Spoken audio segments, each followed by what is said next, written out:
আমি দেশ বিদেশে ঘুরে ঘুরে জয় বাংলার গান গাই। আমার নেত্রী শেখ হাসিনা তুলনা যার নাই। আপনার আমার নেত্রী যিনি বঙ্গবন্ধু। শ্রোতা বন্ধুরা, আপনাদের জন্য একটি চাঞ্চল্যকর খবর।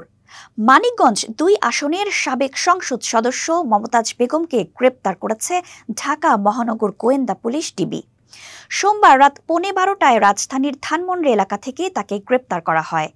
ঢাকা মহানগর পুলিশের মিডিয়া অ্যান্ড পাবলিক রিলেশনস বিভাগের উপকমিশনার মোহাম্মদ তালেবুর রহমান গ্রেপ্তারের বিষয়টি নিশ্চিত করেছেন। তিনি জানান, মমতাজ বেগম ধানমন্ডির স্টার কাবাবের পেছনের একটি বাসায় আত্মগোপনে ছিলেন। গোপন সংবাদের ভিত্তিতে অভিযান চালিয়ে তাকে গ্রেপ্তার করা হয়। সাবেক সংসদ সদস্য মমতাজ বেগমের বিরুদ্ধে খুনের মামলাসহ একাধিক গুরুতর অভিযোগ রয়েছে। স্থানীয় সূত্রে জানা যায়, সিংগাইর এলাকায় একটি খুনের ঘটনায় তার নাম উঠে আসে, যা নিয়ে বেশ কিছুদিন ধরেই রাজনৈতিক মহলে গুঞ্জন চলছিল। এছাড়াও তার বিরুদ্ধে জমি দখল, চাঁদাবাজি এবং ক্ষমতার অপব্যবহারের মতো অভিযোগ রয়েছে।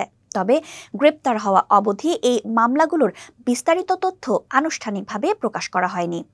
দ্বাদশ জাতীয় সংসদ নির্বাচনে মমতাজ বেগম মানিকগঞ্জ ২ আসনে আওয়ামী লীগের মনোনয়ন পেয়েছিলেন, কিন্তু তিনি নিজ নিজ দলের স্বতন্ত্র প্রার্থী দেওয়ান জাহিদ আহমেদ টুলুর কাছে পরাজিত হন।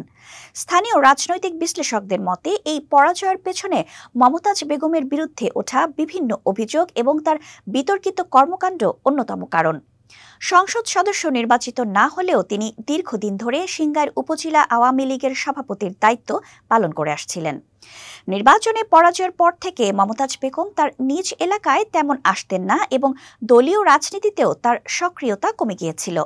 স্থানীয় সূত্রে খবর, পরাজয়ের পর থেকেই তিনি ঢাকায় আত্মগোপনে ছিলেন।